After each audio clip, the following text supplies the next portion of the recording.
good morning. Ipinakilala ng buong bundok ang aming ulam. Sino ang umuulam ng ganito? Parisan pa ng ganito. Oh, di ba ang laki? So, ito ang aming ulam, guys. Salamat sa panunood ng aking video.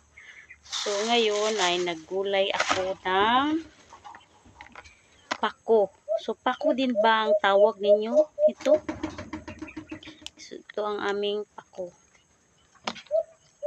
Igigisa ko lang ito kasama ang sayote. So, ang sarap. Too yummy.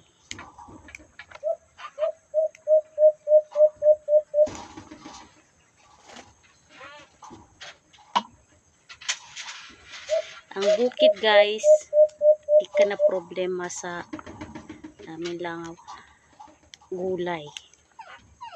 Kasi, andito na lahat ang ating ulam.